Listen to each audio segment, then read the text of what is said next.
Hot Mic is brought to you by Red Wing Shoes of Fargo. Built to last. 3003 Main Avenue, Fargo.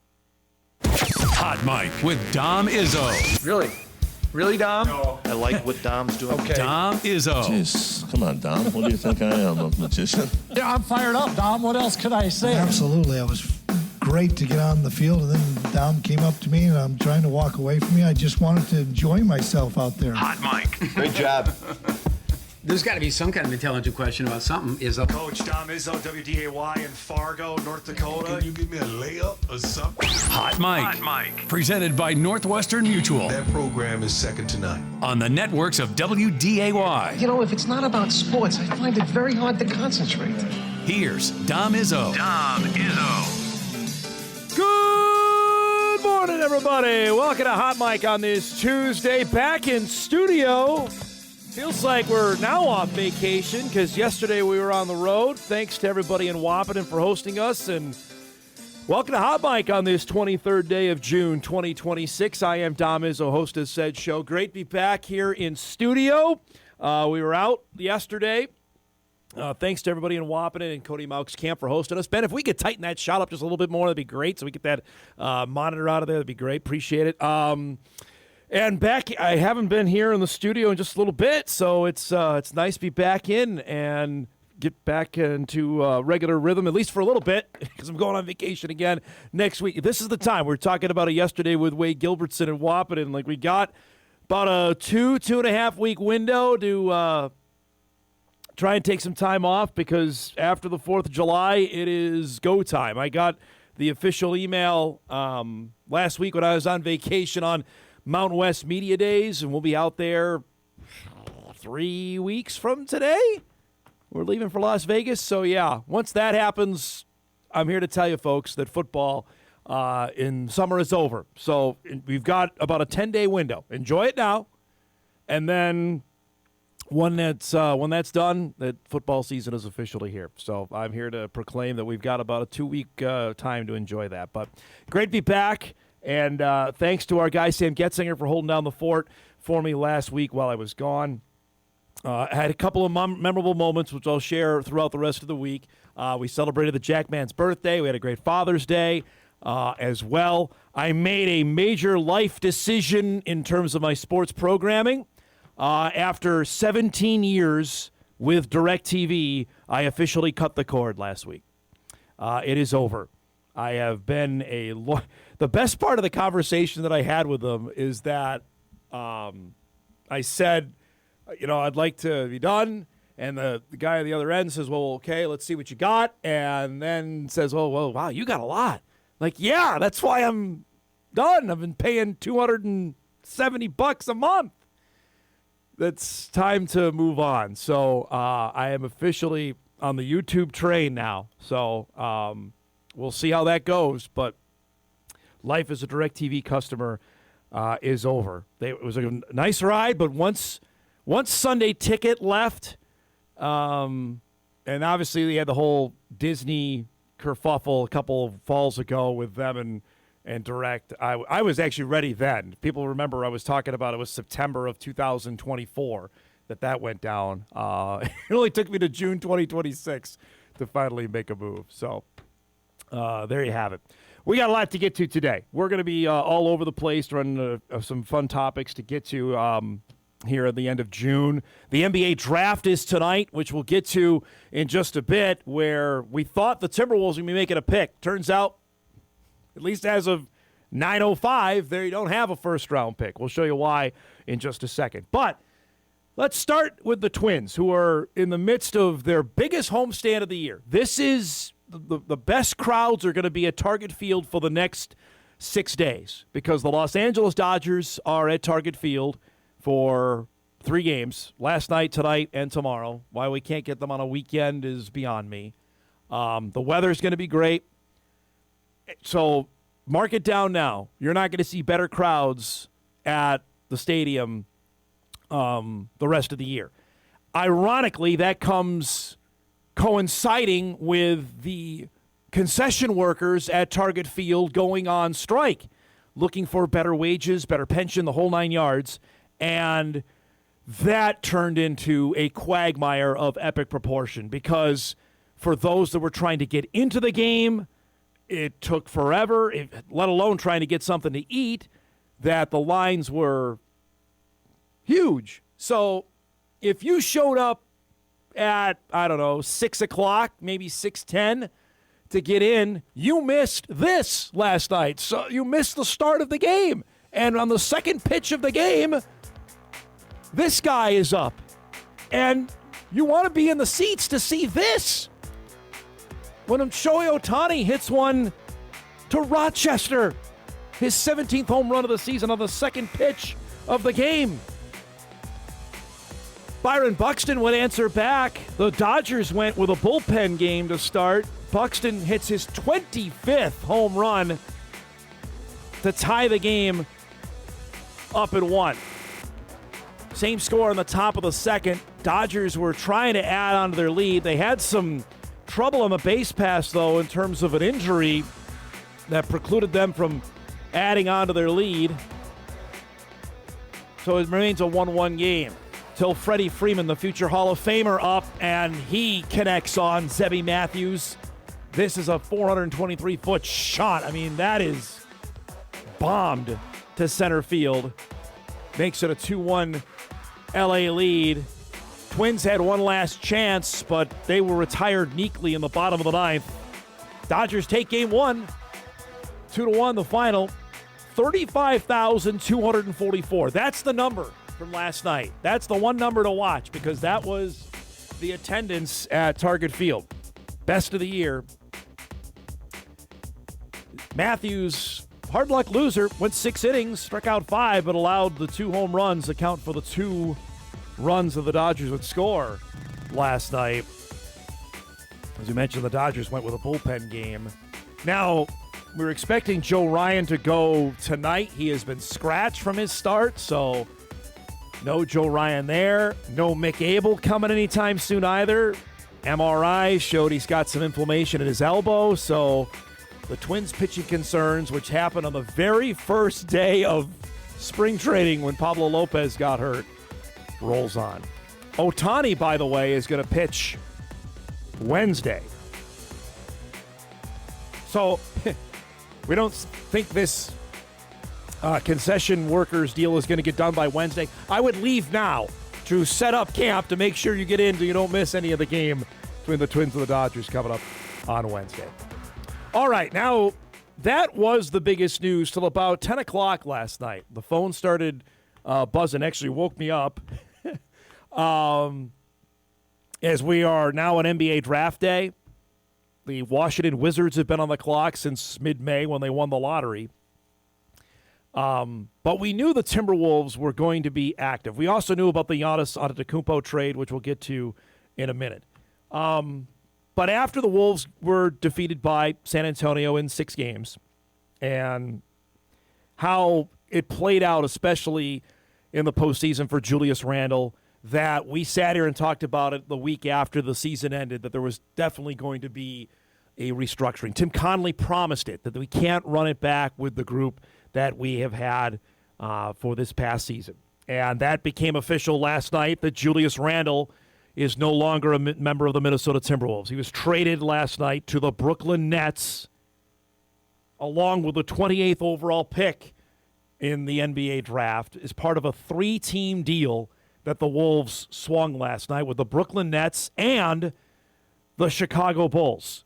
And basically, if you're looking like, okay, what are the Wolves getting back in this? There is no physical player. Minnesota will acquire the 33rd overall pick from Brooklyn tonight, or that's for the second round. That happens tomorrow night.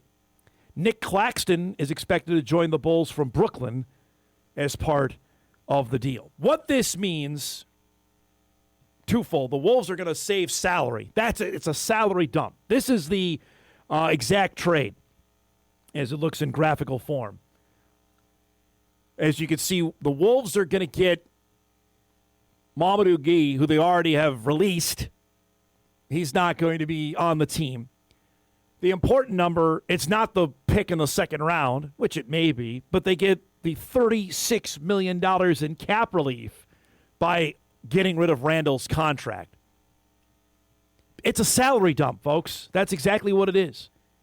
And Randall played his way out of Minnesota. As great as he was in the playoff run in 2025, without Julius Randle, the Timberwolves don't beat the Lakers, and they do not beat the Golden State Warriors in their run to the Western Conference Finals a year ago.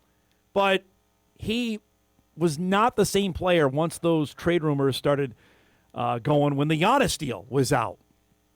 From February on, he just wasn't, and certainly looked like he checked out against San Antonio in the second round of the NBA playoffs. What this also means for the Wolves is it's time for Naz Reid. Naz Reid is going to be a starter next year. It also means Jaden McDaniels is now the co-star with Anthony Edwards, right? That's definitely now a reality. What also is a reality is they had some money freed up, and Conley went right to work on that because he signed Ayo Dosunmu last night, and that was something they absolutely had to do. Dosunmu gets a 5-year, $112 million contract. And all I want to show you is just what happened in Game 4 against Denver, because he was sensational that night. He scored 43 points off the bench. That was the night, you'll remember, that Anthony Edwards got hurt and Dante DiVincenzo got hurt.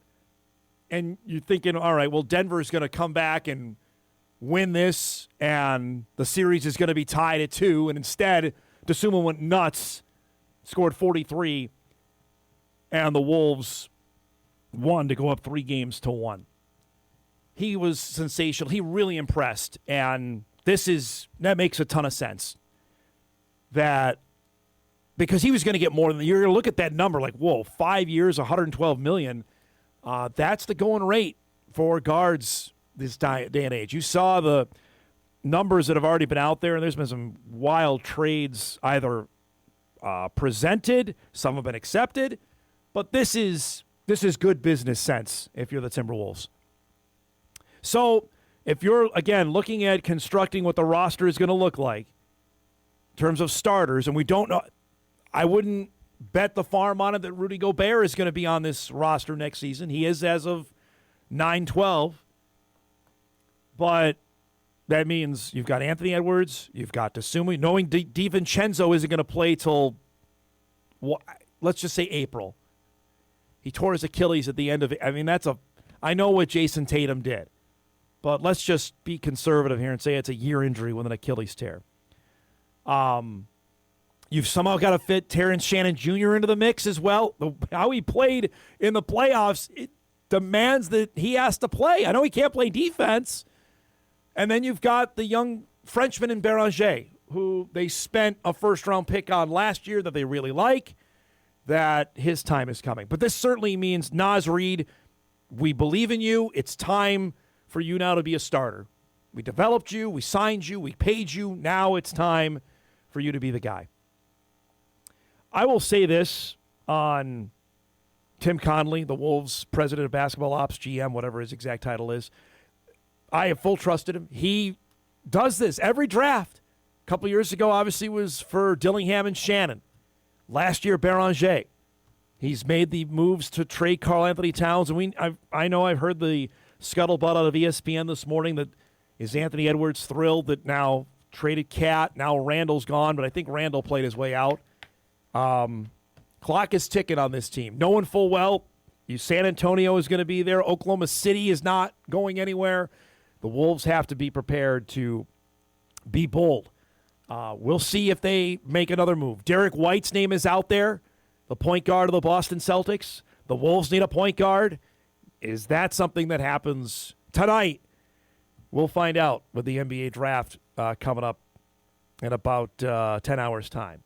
The other major NBA deal that went down, and I had to check my clock on this, was about 11:30 when the official story broke from Shams from ESPN that Giannis Antetokounmpo is no longer a Milwaukee Buck. I'm not sure if that's why Benel's not here today, but it is official that the Greek Freak is no longer in Milwaukee. He's been traded to Miami.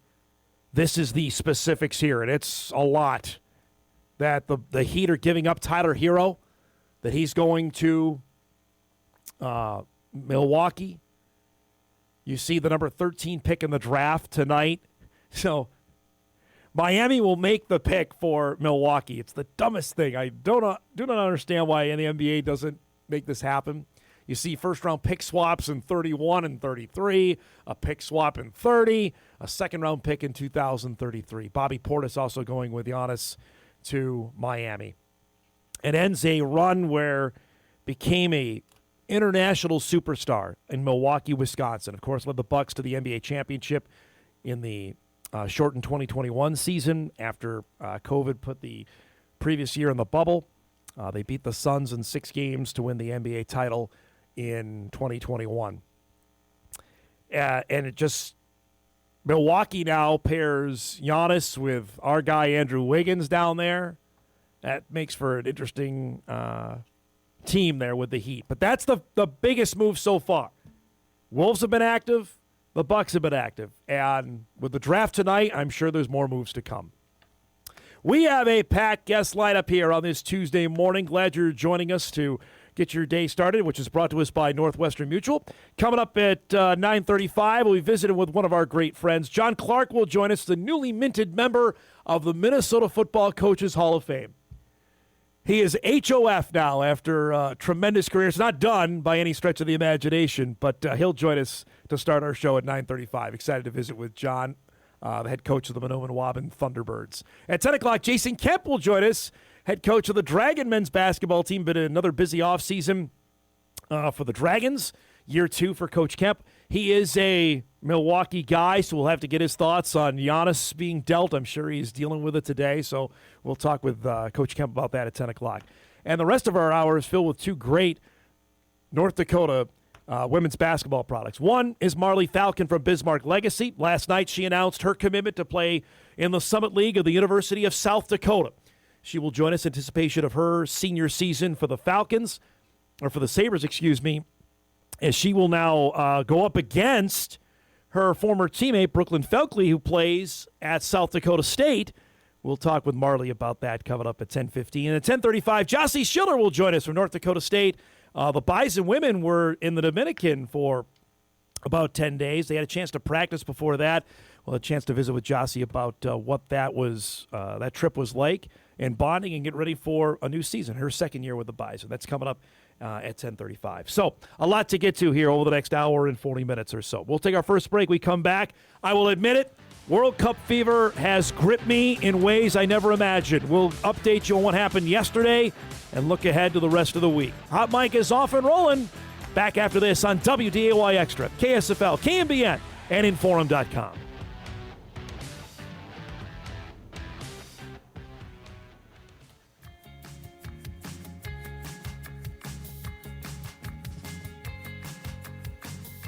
Glad you're joining us.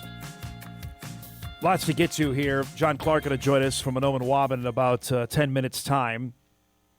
Also today, I know we teased it yesterday, and I know First News mentioned something this morning, that we are basically awaiting news out of a Zoom, folks. That's where we're left to on this 23rd day of June. The NCAA Division I cabinet is going to meet today and tomorrow. It's a group of about 30 people in various positions, whether they're conference commissioners, coaches, school presidents, and they're going to determine 2 major stories that we have been following and been talking about ad nauseum for the better part of 6 months on one story. The other has been percolating for the last 4.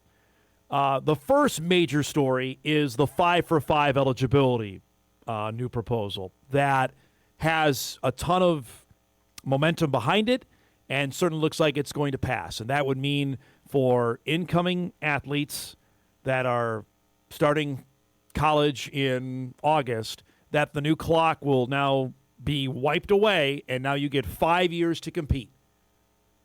And there's no more redshirting. There's no more medical red shirts. There's no more hardship request. I'm sure there are going to be lawsuits filed on this because there's no grandfathering in. Certainly, like for the seniors that just graduated about a month ago, they're donezo. I know there was a bunch that went in the portal including out of the Summit League, trying to get another year of eligibility. That is not going to happen. Now, for the current student athletes, that's where it gets murky on it. And the best way to describe it and to understand it for people at home is that universities and athletic departments are going to look at what gives the athlete the most years of eligibility. If they've redshirted, if they haven't, then they have another chance to play. It's almost an equation that they're going to determine how that works for more years of eligibility. That's the first thing that's going to be decided upon. It may happen when we're on the air. It may happen when we're off. Our track record on this is not great, that most things happen after 11 a.m. We're hopeful that it happens sometime between now and then. The second is directly related to North Dakota State and Sacramento State football, which is the proposal that has been signed off by the FBS Oversight Committee that would allow transitioning FCS teams like Sac State and NDSU to be immediately postseason eligible. That there will be no 2-year waiting ban, that the Bison and the Hornets, who play this year on September the 19th in Sacramento, would be immediately eligible for postseason play if they win 6 games, and could be eligible for their conference's championship games. For the Bison, the Mountain West, for Sacramento State, for the Mid-American Conference. That is something, again, we've been told has a ton of momentum. Gene Taylor was here last week, sitting right over here, and said the momentum is behind it to make it happen. So those two things we're waiting on. If that happens, we will stop everything and let you know. Those are two major stories that we've been covering for quite a bit, and obviously there's a ton of interest in both. So if that happens between now and then, we will pass it along to you. Now to the I said it yesterday when we were in Wahpeton, and I'll freely admit it again here for those that missed our show yesterday. Last week on vacation, I found myself in it just because the games are on all the time, that World Cup fever has gripped me. When you have 3 to 4 games on a day at this time of year, I don't know how you don't. And was seeing the atmospheres in various stadiums across this country, across Mexico, across Canada, it has been even bigger and better than I thought. If you saw what the Norwegians did last night in the stands, I imagine the Minnesota Vikings are going to rip that off in a matter of weeks. We already know they stole the Icelandic soccer chant that's become the Skol chant before Viking games. If you saw the Norwegians rowing in the stands, when do we see that at U.S. Bank Stadium later this year? Be that as it may, though Norway played yesterday and the French played yesterday. Argentina played yesterday as well, and Messi scored again and became the all-time leading scorer in World Cup history. Well, Kylian Mbappe played as well yesterday, who might be, if Messi is 1A, then Mbappe is 1B, because France played against Iraq in a game in Philadelphia. We'll show it to you here as we do we're limited on highlights. We can only show about a minute worth of highlights before Fox will come and close us down. Mbappe was fantastic. This is just a beautiful, twisting goal.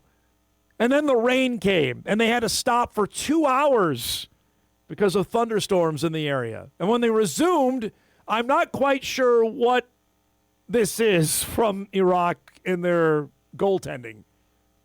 I'm not a great soccer mind, but this leaves a lot to be desired here when the goalie misplays it and you can't leave Mbappe with a wide-open net. The French win 3-0 to clinch a spot in the round of 32. Also last night, Norway was playing against Senegal, an immensely entertaining game. Erling Haaland, again, if you don't watch soccer, is probably 1C in terms of the best player in the world. He got denied twice in the first half. He was trying his you-know-what is to score. He finally delivers in the second half on that beautiful feed to make it a 2-0 score. Senegal made it 2-1, and Haaland with another flick scores there, make it 3-2. Norway wins, and they're on to the round of 32. So, because they also have 6 points. So here we're going to go through the group standings here, and we'll start in Group A because the groups we're going to show you, these are the teams that have played 2 matches already. Mexico is through. They won their first 2. They have 6 points, so they are on to the knockout round. We do not know yet who else will join them. Remember, the top 2 teams in each group make it. In Group B, nothing decided there yet. Canada has a win and a draw, as do the Swiss. They each have 4 points. Bosnia is one to watch here, and I'll get to that in a minute, because the Bosnians have a tie and a loss, and Qatar does as well. Group C, nobody through here yet. Brazil has 4 points, as does Morocco, with a win and a draw. Scotland, another fan favorite, has a win and a loss. Haiti has already been eliminated. Group D, we already know the United States has made it to the round of 32. Their match on Thursday night with Turkey does not mean anything. It literally doesn't, because they're already through. We'll get more into that tomorrow when Drew joins us here in studio to recap his trip to Seattle and all that good stuff. But that match on Thursday night literally means nothing. Who advances out between Australia and Paraguay, that is yet to be determined. Group E, the Germans have already advanced. They have 2 wins. After that, you've got chaos with the Ivory Coast, Ecuador, and Curacao. Group F, nobody's advanced yet there. You have the Dutch and Japan, each with 4 points. Sweden is lurking there with 3. Tunisia is out, especially with a goal differential of -8. Group G, you have the Egyptians with 4 points, and then you've got Iran and Belgium each with 2. A couple of ties. Belgium with 2 ties. And then New Zealand with 1 point. That's important as well, because the U.S. could play somebody there. And then Group H, you've got Spain only with 4, because they had a tie with Cape Verde. What a debut for them. They've got a couple of draws. And then you just saw Group I, France and Norway each through with 6 points. And you didn't see Messi score yesterday in Group J. Argentina is through as well. We have 2 more groups. They're going to play their second matches today. And then we have chaos after that, because then we're going to have 6 matches a day to wrap up the round-robin part of this tournament, which has just been electric to start. Real quick before we go to break. So the United States, who they play is just a quagmire of teams. The U.S. is going to play the best third-place team out of groups out of B, E, F, I, and J. Why Bosnia and Qatar looks like a potential team that they could get there. And they play each other coming up on Thursday. So that's a match I know you're riveted to, but if you're curious on who the U.S. may play in the knockout round, that's likely what it as of now, what it looks like so far. More soccer breakdown. No Gary Miller. YouTube that for a good laugh. We'll do that tomorrow on the show. We're over to a break. We'll take one now. We come back. We'll talk some American football with our guy John Clark, newest member of the Minnesota Coaches Hall of Fame. He will join us on being inducted. That's coming up when Hot Mike returns after this.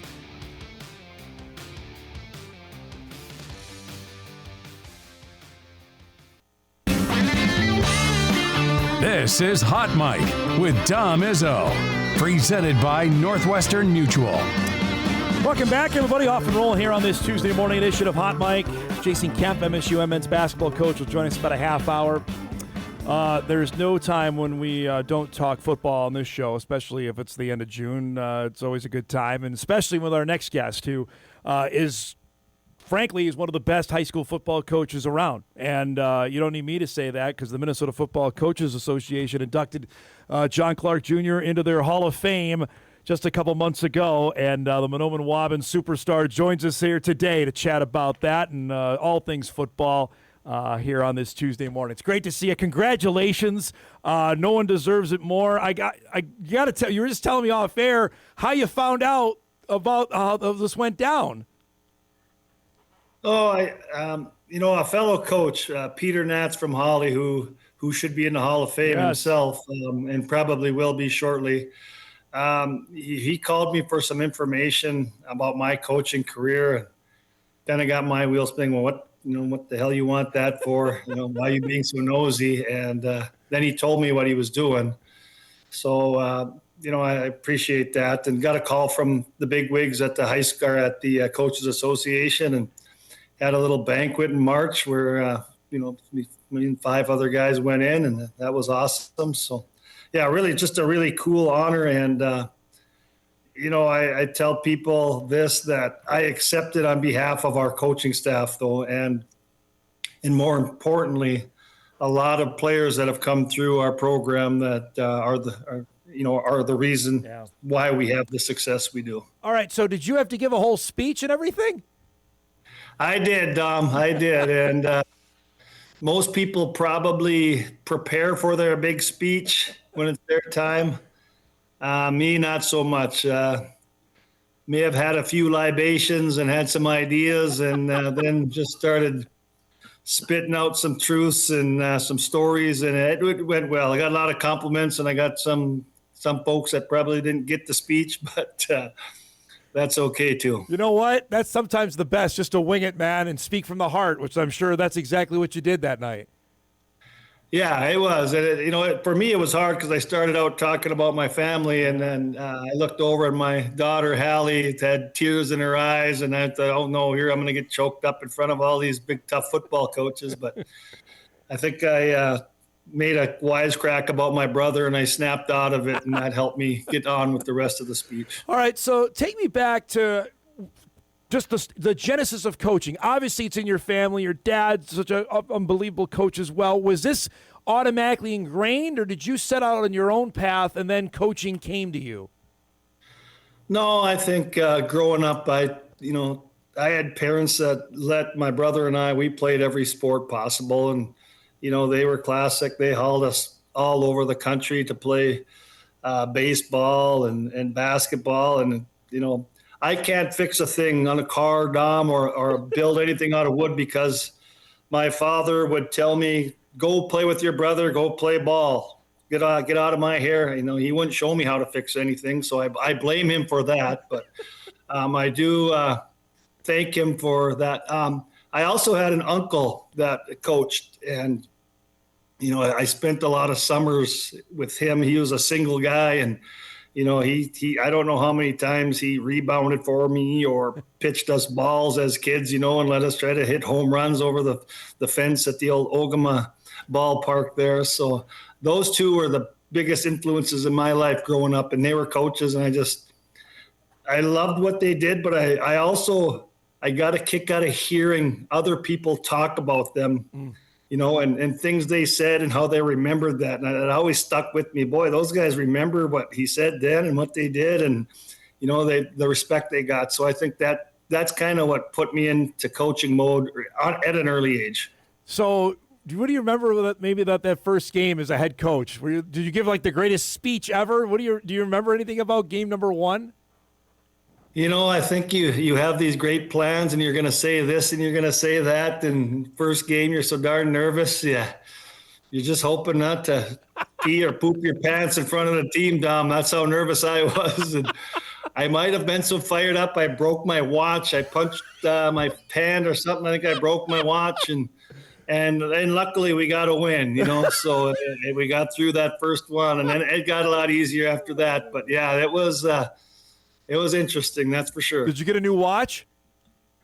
I don't wear a watch anymore. I learned that wearing a watch and being a football coach, if you have any competitiveness in you, they don't work together. That's a great, great story. I want to talk. I remember vividly, John, when Mahnomen-Waubun came together and how there was a lot of tension around that. Those are two proud programs that were separate that were going to come together, and you were going to be the coach. And obviously what ended up happening that first year is just unbelievable. What do you remember about that special seat? We're just showing video of it before I asked this question on winning that state championship and how those two towns came together with you as head coach. I just remember how awesome the kids were, Dom, and especially the seniors, because I think both teams knew they had talent, but to bring a senior class like that together, and just how selfless they were and how they were willing to change positions and try new positions and, learn a new scheme and get gel together. And you just kind of saw it happen early on in practice. It wasn't like, I wish I could tell you we had this magic formula and we did all these fantastic team building exercises. We practiced football and said, this is how we want to do it. And, kids bought in and, I think they knew that we had a chance to be real successful as well. And then obviously winning cures a lot of things and helps a lot of things. But, and then, people don't realize that year we played a bowl team in the state championship who I was told was the most complete team in Class A that teams that people have seen in many, many years. And that, coaches that I respect in the southern half of the state basically said, good luck.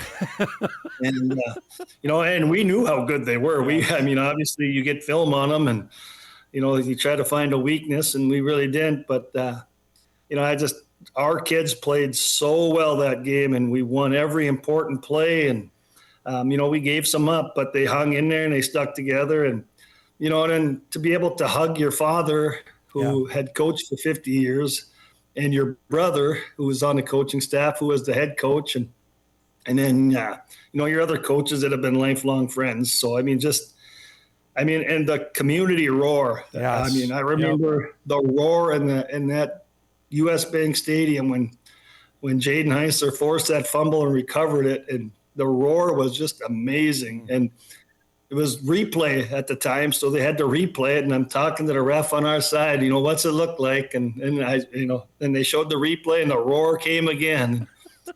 And everybody thought we had it won, and we didn't. We still had to get a first down to ice it, So luckily we were able to do that. And, all that brings the community celebration back when we got back to town, 4 hours later at the gym was packed, absolutely packed. And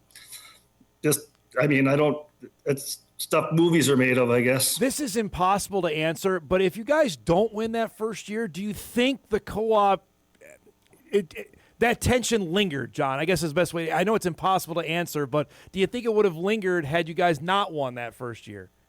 I don't know. I think the kids bought in, when you get buy-in from, and when you have the quality of athletes we had from both schools, when they buy in, it's one thing if, you have these ho-hum average athletes that come but when there was some studs from both teams and, they bought in. I give Parker Severson a ton of credit. That kid was a quarterback at Waubun and he came in and he worked that quarterback a little bit with us, didn't really know what we were going to do. And I remember him telling me one day, I just want the ball. Yeah. And he had 40 carries in the state championship game and we rode his back all the way to a state titles. And that's a kid giving up a position. I'm not necessarily giving up, but just accepting that, well, hey, we're better off this way. And, so I think the kids would have made it work regardless. So the question I have to ask is, how much longer you want to keep doing it? You've been doing it a long time. I know you're still having fun, but have you thought maybe it's time? I know your dad did it forever, so I guess is the number 50? Is that what you're chasing? I'm not going to see 50. I know that, Dom. My wife have talked about this. When we can retire, we're going to retire and we're going to live. And my poor kids aren't going to have a dime left when my wife and I tip over, because we're going to travel the world and we're going to spend our money that we've worked hard to earn and enjoy ourselves. So, we talked a little bit as coaches, some milestones we kind of look at, maybe this, maybe that, but I absolutely love it. And again, when you have coaches that I've had that we've been together for 25 years and you have friends that, lifelong friends, coaches, Big Vise Bevins has been a buddy of mine since we were in 8th, 9th grades. So, it's hard to give up. We love it. We enjoy doing it as long as the kids keep responding and I think we're getting through it to them. Who knows how long we'll do it. You have a travel spot you've already picked out, like this is where we're going as soon as you're done? Is there what's the number one travel destination? I don't know that there's a number one, but places we haven't seen. I mean, we've been around a little bit, but not, I haven't been to the East Coast, and there'll be a golf course somewhere wherever we go. I know that, Dom, and it'll be warm weather. So that's a good combo. That's a yeah. We might just get a motor home and take off and see where we go. Absolutely. The old flip a coin. Are we going east or are we going west today? That's fantastic. I mentioned this off the top of the show. So for you, is it after the 4th of July? Is that when you get ready? When does the countdown in your mind start? Like, okay, here we got another season that's not that far away. Yeah, usually about after the 4th of July, because then you're kind of already preparing. We do a mini camp the last week of July, so you're kind of already getting ready for that. And, then you got to get for plans. Luckily for us, like I said, we've been doing it so long. Yeah. Our preseason practice, we don't have to have a coaches meeting. We know what we're going to do week 1, week 2. It's just we'll see you on that Monday morning and we'll go to practice. So pretty spoiled that way. Is there a game or opponent that I'd love to have that game over again? Is there one you think about like, boy, that one I'd love to do it again? We played Dawson Boyd. I think it was 2011, and we lost in the Prep Bowl, and we had a stud fullback, Avery Fairbanks, who rolled his ankle the week before, and he wasn't close to 100%, and that game was close. I mean, it got away at the end, but I mean, you take a few plays early in the game and it's a completely different story. So, when you're that close to a state title, that hurts. This past year in the semifinals against a Minnesota squad, that's unbelievable. Again, I mean, give us 3 plays back and, that's a different game. And that's the story of football, though. They say it's a game of inches, and it truly is. And, I don't like losing any of them. Give me all the losses back. Actually, Dom, the first 2 years, give me those years back. And now that I know what I know, if I'd have known that back then, we'd have been a lot more success. I feel bad for those kids the first 2 years because I was learning, our coaches were learning, and, they'd be better off for us now, I think. Do you have to have this now officially, like anyone who you are introduced by, but Hall of Fame is like right next to it, like a comma, your name, comma, Hall of Fame? Is that now part of requisite that when you get introduced by anybody? Absolutely not. I'm more comfortable when people call me by my nickname, which is Rays, and I kind of, Coach Clark kind of sounds funny sometimes, call me Rays and, I'll be just fine. I really appreciate you doing this. Congratulations. Super excited for you and the family. Enjoy the rest of summer, and we'll talk once football gets going again, okay?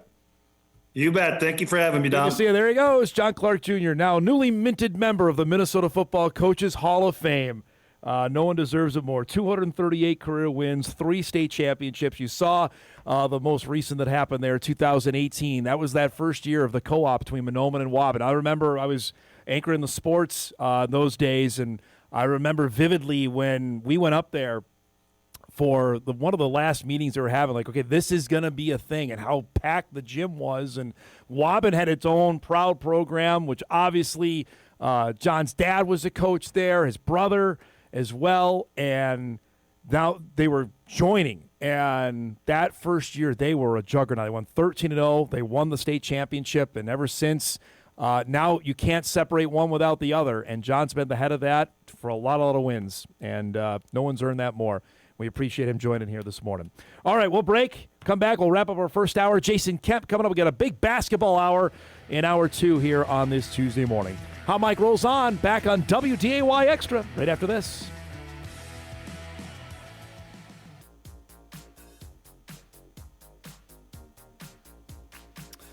All right, wrapping up our first hour. Thanks to John Clark. That was great stuff. I always enjoy chatting with him. We've done that since my old radio show days, and they're always good, and he always delivers. So appreciate Johnny giving us a few minutes here. For you golf nerds out here, today's a big day because the PGA Tour has unveiled its new schedule and basically changing how golf is going to look like going forward.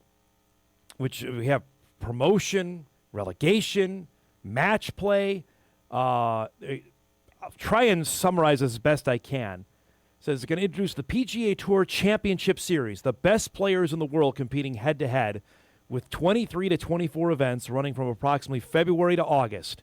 120-player fields with a 36-hole cut, top 65 in ties, minimum $20 million purse. This is how it works, because our guy Tom Hoagie is probably going to be somewhere in the mix on this. The schedule will feature 23 to 24 events, the regular season running from approximately February to August. That group will include 15 regular season events in addition to the Players' Championship, the 4 majors, the Tour Championship, as part of a reimagined postseason and an annual international team event, President's Cup or the Ryder Cup. In 2028, that's when this will start, when the PGA Tour Championship Series debuts. It'll also include the men's Olympic golf competition, which is going on in Los Angeles. The format be 130 players on an annual basis. We mentioned a cut at after 36 holes, the top 65 that go in. Here's the reimagined postseason, because no one understands the FedEx Cup. It's been around for probably a decade, and I still get it, and we cover it. This is the new postseason. We'll celebrate a regular season winner, recognizing the season-long points leader who outshined the best in the world across a full calendar of events. From there, the season will culminate with a new-look Tour Championship featuring match play format. I like that idea. The Tour Championship will also rotate among a series of prestigious venues, some of which have never hosted a tour event. Further details on format and expected locations for the postseason will be provided at a later date, and full details of the 2028 schedule will be announced in the first quarter of next year. So there's going to be some drastic changes to the PGA Tour. They're also going to have a Challenger Series, which is not for the upper echelon of the tour. It's a 20-event minimum that goes at the same time, 144-player fields, 36-hole cut, with a minimum $4 million purse. And there's annual promotion and relegation between the two. At minimum, the top 90 on the Championship Series will retain membership for the following year. At least the top 20 on the Challenger Series will qualify for next year's Championship Series. It's a lot to take in. Listening to me, we'll get this graphically done maybe tomorrow if we have time. But the PGA Tour is revamping its schedule, revamping the FedEx Cup, the way it works, and trying to update. They saw what Liv did and try to take its best players. Now they're going to get some of its best players back, so we've got to be modernized. And Brian Rolap is the new commissioner who comes from the National Football League with some bold ideas, and they've been revealed here today. Let's break. We come back. We'll start our second hour. Big basketball hour coming up. It begins with Jason Kemp, head coach of the Dragons. That's coming up when we start hour 2 on this Tuesday morning. We're back after this.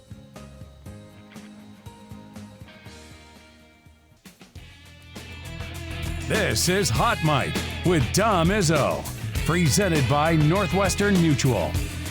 Welcome back, everybody. Hour 2, ready to rock and roll here on this Tuesday morning.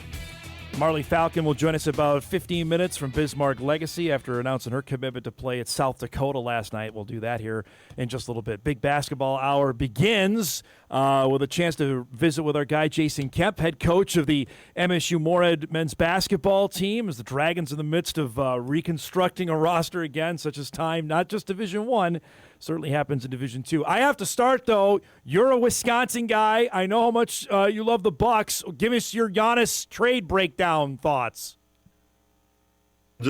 I'm glad they made it to the finish line and got a championship before he left. My son is not accepting this. Xander was having a hard time getting the old French toast sticks down this morning. He was hurting. He was hurting. So we're trying to put the pieces together and figure out what it all means. But I think he's going to go, Giannis fan, but Bucks all the way. So. He's such a unique player, but he's been hurt the last little bit. Can he? I know you don't follow. You're not there. Can he get back to what he was, or is it passed him by? It's interesting. They had such a strange year. I was with Kyle Green, the new head coach at Northern Iowa last weekend at a tournament, and his son AJ is playing for the Bucks, and they just said that everything was just falling apart. It got to the point where, Doc was just kind of like, who wants to play tonight? And so I think it had ran its course. And, every franchise, for the most part, save a few that just do it well every year, come to that breaking point where it's time to start over. And so tough pill to swallow, but, they're starting from the beginning. Gosh, when he's on, though, he is something else to watch, and that's the fun part. Got to get his body healthy, and once he does that, he'll be in good shape. I know it's the end of June, but you are a busy man. Tell me about reconstruction of the Dragon men's basketball roster and where it stands for 26-27. You know what? I got a smile on my face because last year this time, I think we had like 5 guys. It was interesting, and we had the returners back, but I think we were about 5 guys in, so we were at about 11 players. 5 of them had never set foot on this campus, and so we're in a far better spot. We returned 8 guys for this season, so we had a framework as to what we needed. I think that's the most important thing is when you can look at what you have on paper and they have a body of work, you really know the pieces you need to add to make the team fit better. It's one of the reasons we played like 12 guys early in the season last year was because I just didn't know, what everybody brought to the table, and everybody deserved a chance. What did you find out about at least the guys coming back say, okay, this is the building blocks we can go with now towards the portal and building a roster for this year?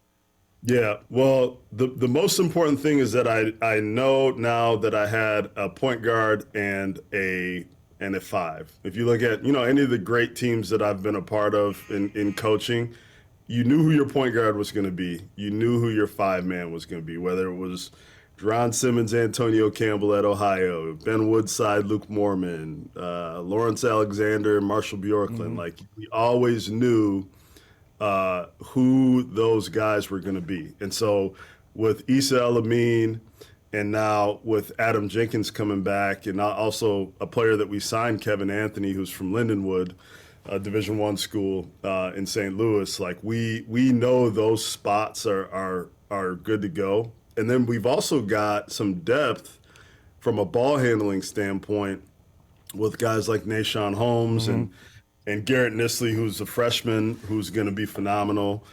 We also signed another player who I can't speak on until he signs, who's going to be a really good player for us. And so having that depth in ball handling and knowing you have guys that can shoulder that load is going to help us tremendously this year. All right, I want to start with Issa El-Amin. I watched his first collegiate game. It was an exhibition against NDSU, and I'm watching Jason calling the game like, boy, this kid's really, really good already. How did his trajectory go for you the rest of the way and building on that now for his sophomore season?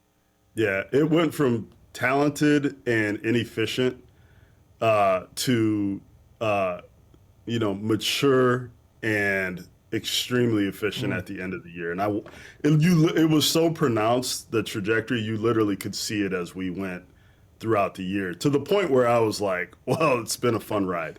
I mean, I've seen it with this guy over my shoulder right here, Cam Christie. I saw it at Minnesota. He had a couple games late in the year, 34 against Illinois, and had a crazy game against Purdue with Zach Edey. But it was kind of the same trajectory for Issa at this level of, he started out slow, he started out inefficient, he was playing off all talent, to knowing what it meant to be a true leader, true talent, and he really made an impact. I mean, 15 a game and 4 assists as a freshman in this league is hard to do.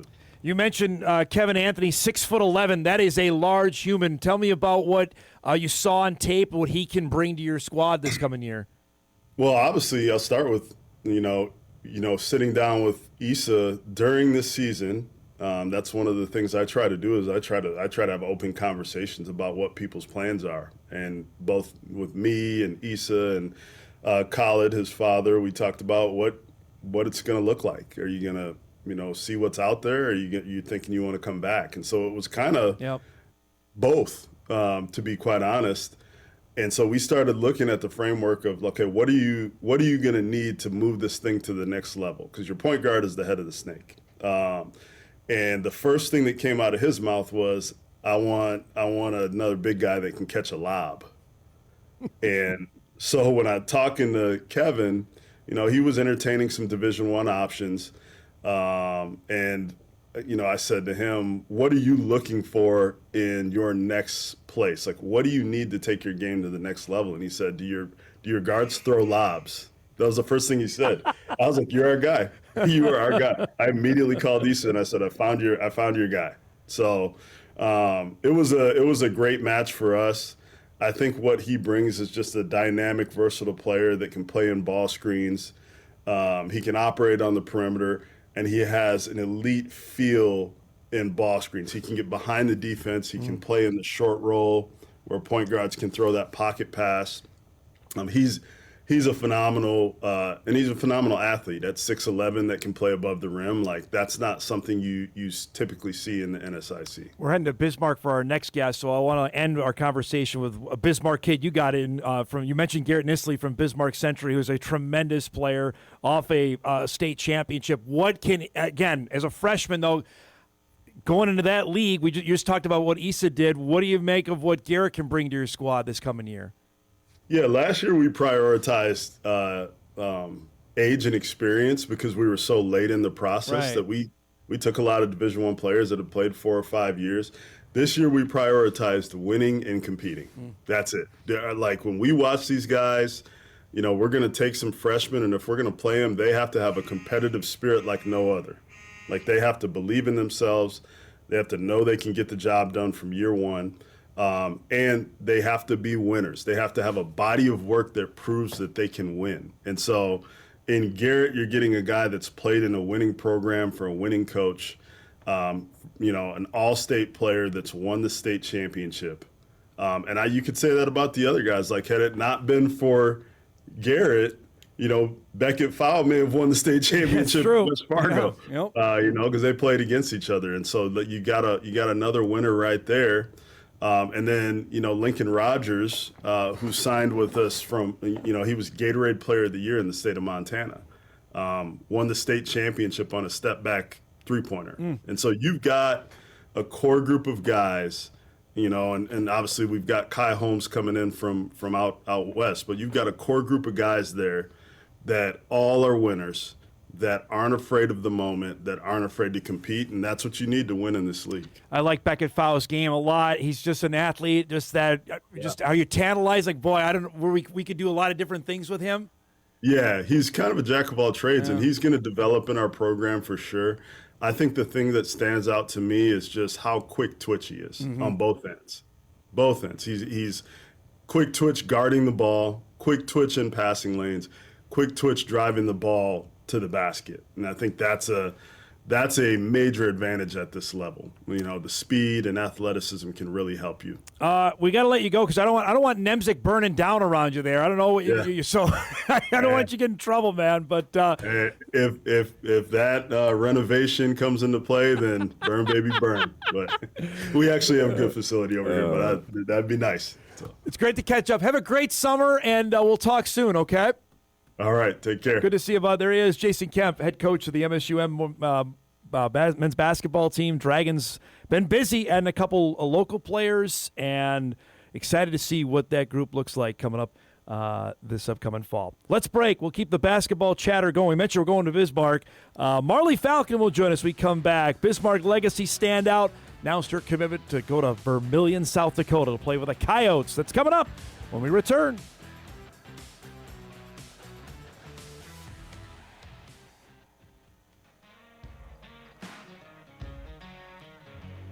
All right, welcome back, everybody. Our basketball-heavy second hour rolls on. We mentioned we were heading to Bismarck after we were talking about Garrett Nisley and him signing with the Dragons. He'll be part of Jason Kemp's team next year. Our next guest has one more year of high school ball for. She's heading Division I in the Summit League. We'll be seeing plenty more of her after we've seen plenty over the last couple of years. Bismarck Legacy's Marlee Falcon announced last night she is verbally committed to play basketball in Vermillion for the University of South Dakota, and she joins us here this morning. Congrats. It's great to see you. About a year ago, I think I had you on in the height of everything happened in terms of recruiting. Just let's start. Does it feel good that it's over with? Yes, it was definitely a breath of fresh air yesterday. I just felt like a big weight was off my shoulders, and I think I made a really good decision for me, and I think I'll I'll fit good with what they're doing down there, and I'm super excited. So we talked last year. It was hot and heavy. Your phone, you told me you were on it almost all the time. For people that either missed it or just, can you describe what it was like on a day-to-day basis, what you were going through?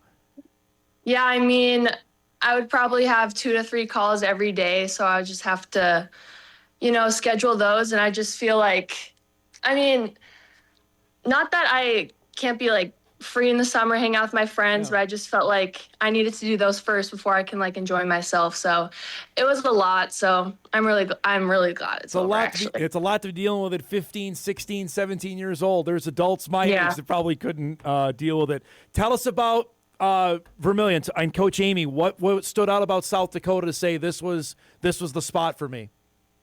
Yeah, I went down there last year with my dad, and I mean, we really liked it. My family really likes the small town. And then I went down there last Thursday with my mom so she could see it. And I just really like them. I really love Devin and Carrie. And I had supper with their team.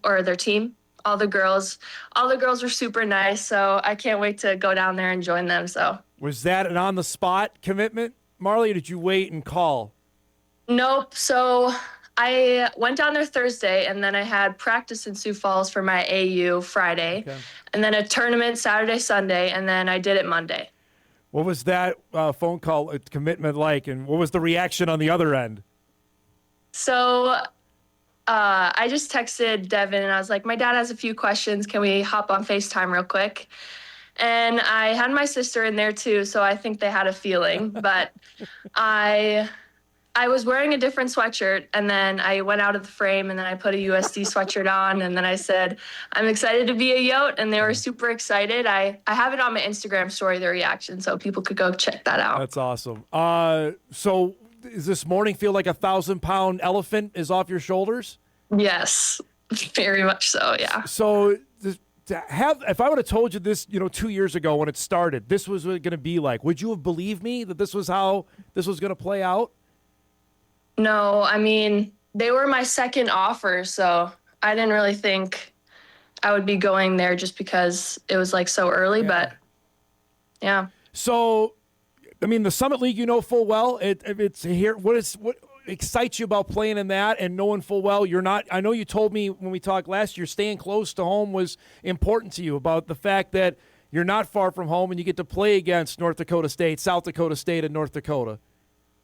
I mean, it's just really exciting because my former teammate goes to SDSU, Brooklyn Felkley, and then Riley Rutledge is going to NDSU, so I just can't wait to play against them, and it'll be super fun. And Vermilion isn't a very long drive. It's about 7 hours, 7.5, but I'm kind of used to the drive by now, so it's not too far, but not too close. So I'm excited. I'm glad you brought up Brooklyn. I interviewed her when I was at the Summit League tournament, and she was starting to play more and more for South Dakota State. That you mentioned that. Describe that opportunity. You played with her. Now you have a chance to go up against her in a couple years.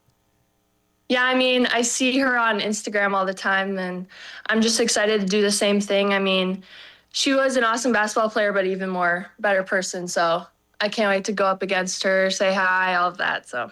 Well, you still have a year of high school to go. Tell me about expectations for legacy for this upcoming year. The WDA is always loaded. You know that. Everybody that watches my show knows that. Describe the expectations for your senior year and knowing full well what's out west for next season.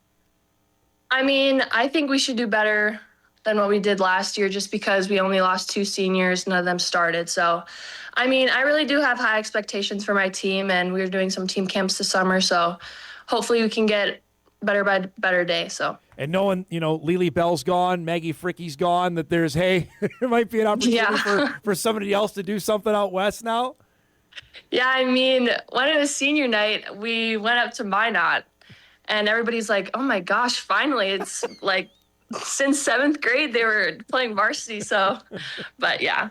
Well, they're really great people. But you've been playing varsity for a while as well. Describe that, of a chance to play early on and how much that helps now going into your senior year. I mean, it helps a lot just because I know what I'm capable of. And, I mean, Petrick believes in me. And, I don't know, it's just easier just because I've been playing with that team since freshman year. So, yeah. When you see now, Marlee, that there are, 8th graders, 9th graders playing, sometimes 7th graders, you're like, man, I was in that not that long ago, and seeing it the talent just keeps getting better year after year in girls basketball. I know. Girls are playing from 7th grade, and I'm just amazed because there's so much talent in North Dakota. So what is that? How's that on a daily or a nightly basis when you're playing? Saying, all right, there's no quote unquote easy games. There's studs on almost every team that we're playing.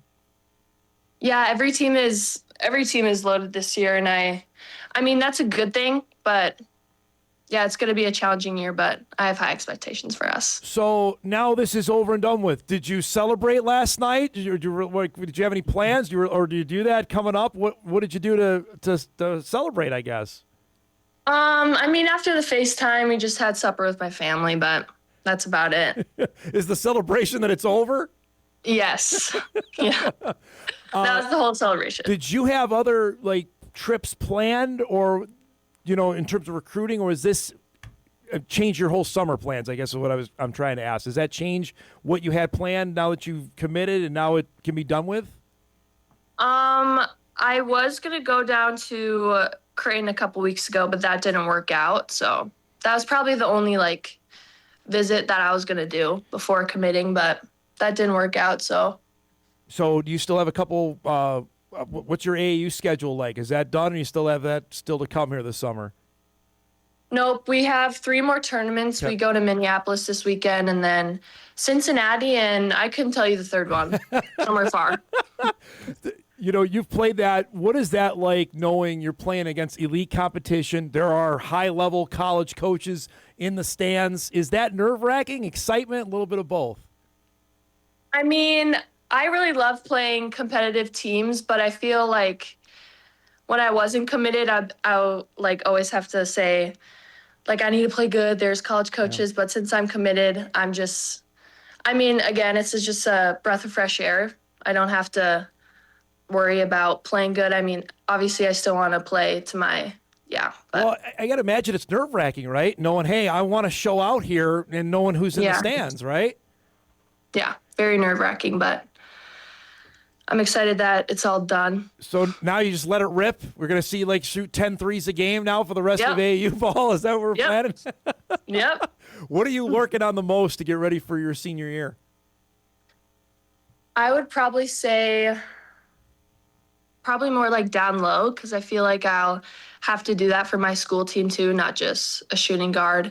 So I'd have to do kind of everything this school year. So just getting ready for all that. Has USD told you at all where they envision playing you, or is that still kind of a work in progress about where they see you on the floor? They see me as probably a 3 or 4 shooting guard. Okay. Tell me, how excited are you for that, knowing this is now, it was a dream and now it's reality? Yeah, it's crazy. I mean, when was my first offer? Summer going into sophomore year. It was a while ago. I know that. A while ago. Yeah, so over 2.5 years, and it's just, I can't believe it's all done. And going to USD, one of my dreams. So, yeah, I can't wait. If you could tell yourself something about this process when it all began, what would you tell yourself 2.5 years ago? I'd probably say do everything on your time. I feel like I would have to go on the coach's time and not my time. So, and I would get nervous about all the phone calls, but it's honestly not bad. You're just talking person to person about everything. So that's really good. I appreciate you saying that, because the schools I know put a lot of pressure on for people to make decisions, and it's you're the one making the decision. It's on you, and I appreciate you sharing that. Congratulations. Have a great rest of the summer. I look forward to chat when basketball gets going again. Okay. Perfect. Thank you so much. Thanks for the time. There she is, Marlee Falcon from Bismarck Legacy, newest South Dakota Coyote commit for the class of 2027, that elite North Dakota girls basketball class, which is just filled with unbelievable talent. And Jordan Christofferson is one. We know she's going to play at North Dakota State. Riley Rutledge is another from South Prairie. She's going to play at NDSU.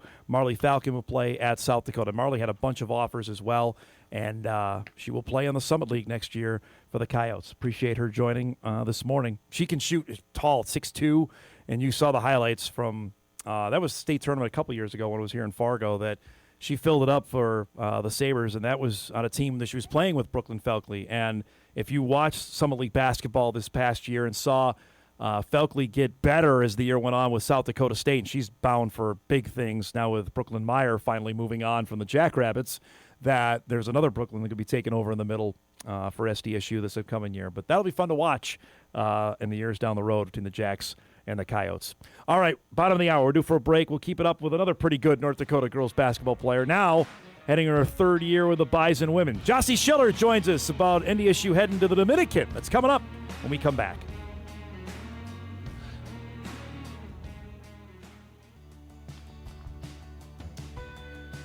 Welcome back, everybody. Final half hour here on a busy Tuesday morning. We just talked to one North Dakota girls basketball standout, Marlee Falcon. We got another who won a state championship at Grand Forks Red River now all of 3 years ago, and now ready for her junior year of college hoops. Great to visit with Jocelyn Schiller from North Dakota State. Bison women's basketball had the best summer vacation I can think of. They just got back from a trip to the Dominican Republic that preceded some time back in the gym. First off, was that your first time out of the country, or have you traveled abroad before? No, that was my first time, and I think it was a few of the girls' first time. How was it? How was the trip? It was awesome. It was a great bonding experience, and obviously we're kind of with each other all year round in Fargo, so just to get to experience a new place together and just kind of hang out was super fun. So how, from what your knowledge, Joss, how did this all come about of making this trip? Yeah, I know it was definitely a lot of the seniors that really pushed for this trip just because they usually do it every 4 years or so. So thank goodness that they were really wanting to go. But when did you first hear of the Dominican Republic trip was in the works? How long ago did you hear about it? Oh, gosh. I know we talked about it all during season, just trying to convince the coaches. And I feel like when the season was done and we had an end of the year meeting, our coaches are like, if you don't have a passport, you better get one because now we're going. So, did you have one, or is that something you had to take care of? Luckily, I already had one. Yeah. So before you left, you guys had a chance actually to practice for, I think, was it 10 days? What was that like to get back in the gym and working some new players as well? Describe that. Yeah, it was good. I mean, it's always nice, when you can get those 10 days where there's not really a time limit. So that was just really good. And we got some hard workouts in and some lifts in. But I think the biggest thing was just getting some of the new girls acclimated to what we kind of do. And I think that they catch on really fast. So that was really good. How much do you think that could pay off when you guys start again in September? Yeah, I think it'll be super big. Just, again, they're going to be able to just jump into things a lot easier. And I just think for them, those 2 weeks just kind of get to know everyone. And obviously you go on the trip and now we're all best friends after even just a week. And I just think it'll be really good. All right, so we just showed us some of the photos there. Describe this and what the trip was like, and you got a chance actually to play basketball down there too. Yeah, it was great because we were there for about a week, and I mean, we played the game on a Monday, so we went to Santo Domingo to play there. We kind of walked around, went to a national park, so that was all super cool. And then the last few days were kind of just some free days, so we went on a little boat excursion one day. A couple of us went swimming with some dolphins, and there was just a lot to do there, and we were all at the time of our lives. So swimming with dolphins, now that's pretty darn cool. What was that experience like? Yeah, that was awesome. There was, I think, 6 of us went, and you're riding the dolphins. You got to kind of hold the dolphin. It was crazy. I've never done anything like that. So. Did anybody was anyone not necessarily scared, but out of it, whoa, this is I'm not sure if I'm ready to do this. You can out somebody. Let's do it. You can do it. I think a lot of us kind of were scared, and when we went to the dolphin thing, there was another cage of these sharks and stingrays that you could swim with. So we were all we're not doing that, and we're all in this cage with these shark things. Some of the girls touched the sharks. I did not. So yeah, it was crazy. Probably a smart move on that part. I was in Wapiti yesterday at a football camp. I burned in 15 minutes. Did anybody get unbelievable sunburn? Yeah, a few girls did. I think we all put sunscreen on, but some of the girls definitely have some fair skin. So for them to have burned peeled a little bit. Oh, man. Going back, when you're flying home, just what was that, just to wrap up the experience, to say, wow, not everybody gets a chance to do this, and we had a chance to bond as a team long before the season even begins. Yeah, I think that was just the biggest thing is obviously you're going there and you're experiencing new things with some of your best friends. And just the bond that we created in just those 6 days, I think, was really important for us. And I think just seeing like another culture out there and seeing things we haven't seen before, we're all very grateful for kind of what we get over here. And it was just a great experience overall. So I got to ask, I haven't had a chance to talk with you. You've added a couple new players, Elena Lazarevic and Maddie Muniz. We had Maddie on, a couple months ago. She's transferring in from a different school. Describe what she can bring to the team and how she's adjusted so far. Yeah, she adjusted really fast. I mean, you can tell that she's played college basketball for a few years, and she's a great shooter, great person. I mean, she fits in great with all of us. All of us love her already. So. And she's tall as well, right? Yeah, I don't even know how tall she is. She's probably taller than me, I would say. But yeah. And Elena comes by way of Slovenia, but she's played like high-level international basketball. What have you had a chance to see her game so far?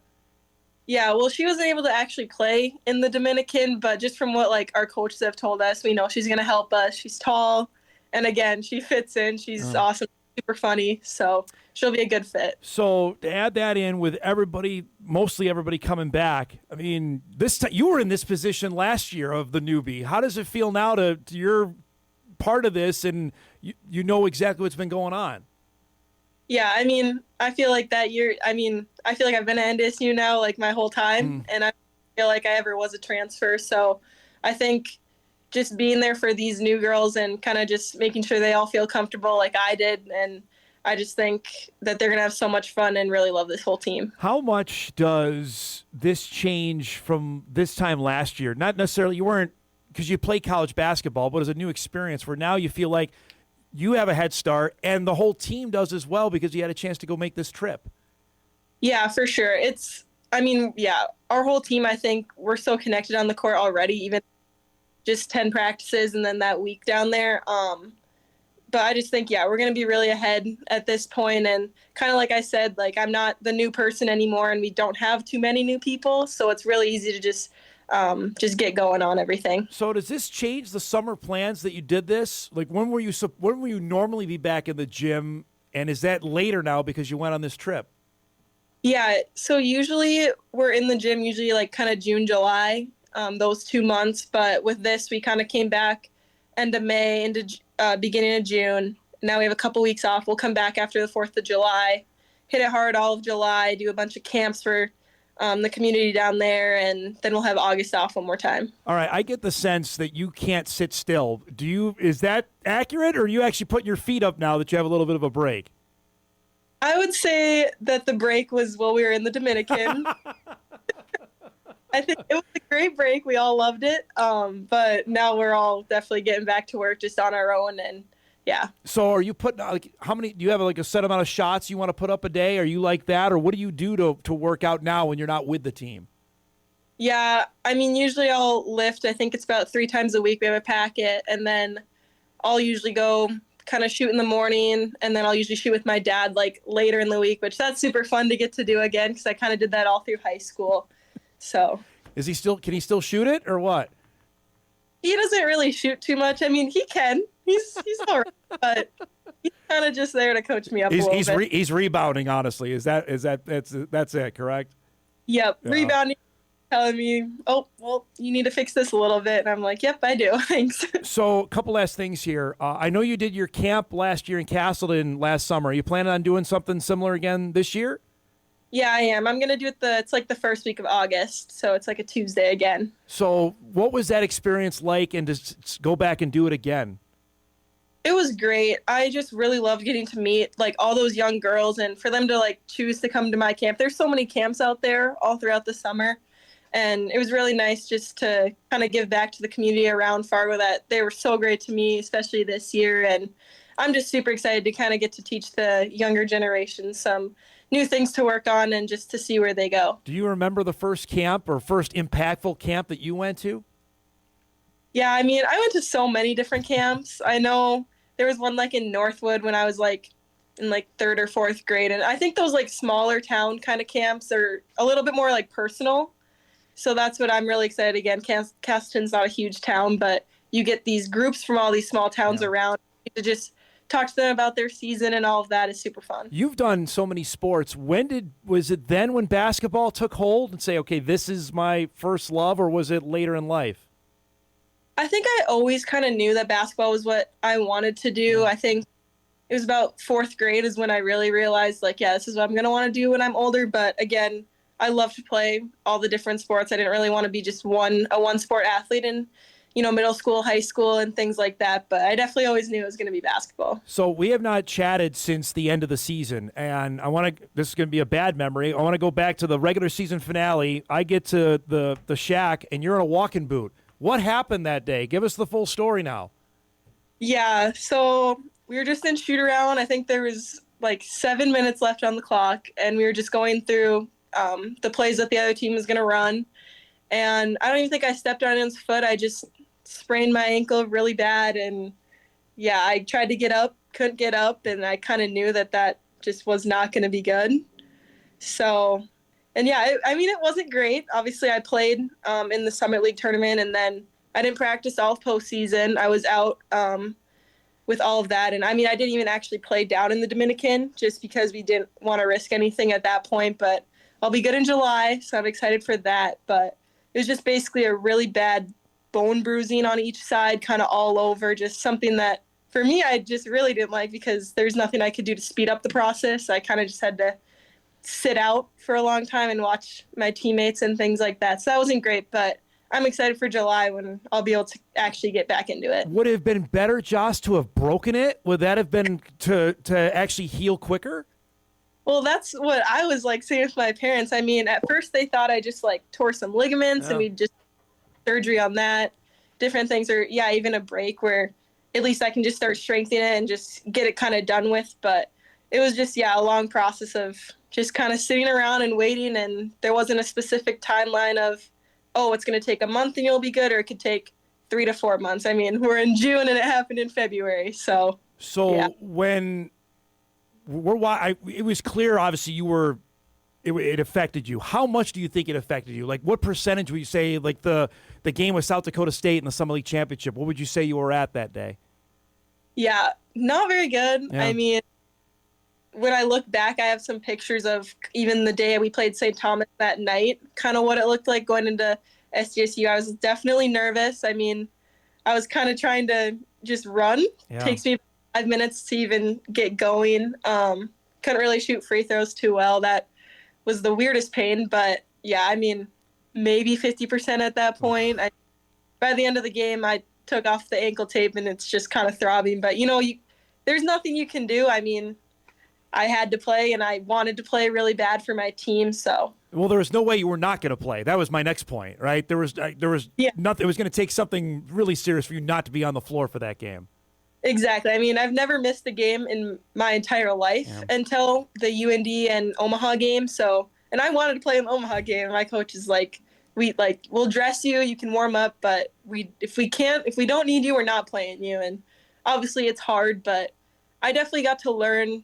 Obviously a new perspective. Anytime I'm like, really don't want to practice today. Well, at this point, I'm like, I really want to practice today. And just kind of watching my teammates and just seeing things from the sidelines was also really good. So you say by next month, by July, you'll be 100% and ready to get clear to go?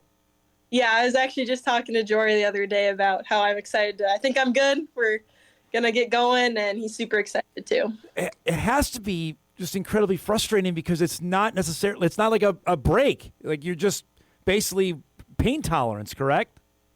Yeah, and sometimes I tell people, I'm like, oh yeah, it's a bone bruise, and they're like, oh, that's like nothing. But when you can't really even bend your knees, there's so much you can do, and that was definitely a very frustrating thing. Again, just because I couldn't speed it up. There's nothing I could do to make it happen. any faster. I'm glad you brought up the free throw part because I remarked during the broadcast you missed one or two. I'm like, well, you never miss. Like you had to be in pain if you were missing free. So it literally would affect you shooting free throws too. Yeah, that was like the weirdest thing. Wow. Like I could threes pretty much fine, but I don't know if it was just how I bend my legs in free throws. But even like that, I think maybe a week ago or two was when I finally shot a free throw without pain. So definitely would not recommend spraining your ankle. I'm doing ankle exercises like every day to keep it strong. And yeah. You just said it was a fluke thing too, right? And shoot around. Yeah, shoot around, last 7 minutes of it, and I didn't even step on anyone's foot. I was just kind of like shuffling along. Wow. That is crazy, but glad to hear that on the mend and be back on the court soon. It's great to catch up. I'm glad you guys had a fantastic trip, and you got a story for all time about with the Dolphins there. That's wild. Oh, yeah. Thanks for doing this. Be well, and we'll catch up down the road, okay? Yes, thank you so much. There she goes, Jocelyn Schiller joining us, North Dakota State, soon-to-be junior guard, and crazy story. I just wanted to update, just ask about the ankle, and didn't know it was still lingering. So good to hear that she's on the mend, and good stuff there to wrap up the show. All right, we'll take our final break. We come back. We'll get you ready. I know it's a Tuesday at the end of June, but it's a really good Sports Tuesday. We'll get you ready for that. The NBA draft is tonight, and a breaking Minnesota Timberwolves story. We'll do that when Hot Mike wraps after this.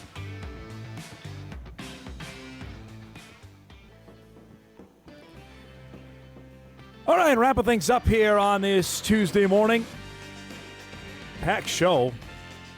Back tomorrow, we will recap the opening round of the NBA draft. I'm sure there's going to be some other moves made. We'll talk plenty on that on tomorrow's show. Got a couple other fun guests in store that we have planned. I believe Thursday, NDSU Athletic Director Matt Larson is going to be with us, I believe, in studio. So looking forward to that. Friday, we will be back live on location. We'll be out at Moray Country Club to get you ready for the opening round of the Bell Bank Red River Amateur Championship. Excited to be back on hosting duties of that. That's my 4th year of doing that, and it is one of our bigger productions we have. This involves nearly everybody that we work with when we do some live sports, and we'll be out there, full 18-hole coverage beginning on Friday, back Saturday, and then final round Sunday. So looking forward to what's going to be a great weekend, and looks like the weather will be okay. Sunday right now is kind of questionable, so hopefully that clears up, and we're going to be okay for Sunday. I promised before we went to break some more breaking Timberwolves news, and we got it for you from Shams again, this time on the coaching side of things, that the Wolves are going to need a new assistant coach. Micah Norrie is no longer with the team. He is going to be the Portland Trailblazers head coach. Norrie, widely regarded as one of the league's top assistants. If you watch any Wolves games, his halftime interviews are tremendous. That is must-see TV. When he took over for Finch when he tore his ACL, you remember that when in the Phoenix series in 2024, when Finch was on crutches and Norrie was doing everything. He was fantastic. He's been in the NBA coaching ranks since 2009 and now takes over in Portland on a multi-year deal. So the Wolves' changes are underway. Julius Randle, out. Micah Norrie, gone. We'll see what else transpires here over the next day or two with the draft coming tonight, that I imagine Tim Connolly is not done wheeling and dealing. And the NBA, I think, and ESPN are secretly hoping that there's a lot that can happen tonight with the draft. Not necessarily with the actual picks, but some trades coming up. And with that, let's do some What to Watch before we get out of here. All right, What to Watch brought to us by our friends at Northwestern Mutual. Don't forget Dodgers and Twins tonight, 6:30 on Twins TV in Game 2 of that 3-game set. Ohtani pitches tomorrow against the Twins. The draft's at 7 on WDAY. Guys, I don't know if we have the draft order. If we could bring that up quick if possible. We know Washington has the number 1 pick. The Wizards are on the board, then the Jazz, then Memphis, Chicago, and the Clippers. The Wolves have the 28th pick. That now goes to Brooklyn as part of the Randall deal. But that's how the first round will look tonight. It starts at 7 o'clock on WDAY. Wizards 1. We'll see if it's A.J. Dabansta from BYU is the number 1 pick. Darren Peterson's name is out there as well. If that is going to be 1 or 2, that's the debate right now heading into tonight You see the Bucks pick at 13, the Warriors at 11, the Spurs, the Thunder. How do the Thunder have that pick at 12? Another lottery pick for OKC, but we guarantee there's probably going to be some hijinks tonight. We'll dive into that coming up on tomorrow's show. Also from the World Cup today, England and Ghana play at 3 o'clock on Fox. We'll see who advances on to the round of 32 out of that. Our thanks today to John Clark Jr., to Jason Kemp, to Marlee Falcon, and Jocelyn Schiller. If you missed any of the show, you can podcast it later today at Inforum.com. You can watch a full replay on WDAY+. Thanks so much for making part of your day with us, everybody. Enjoy the rest of your Tuesday. We'll see you back here tomorrow.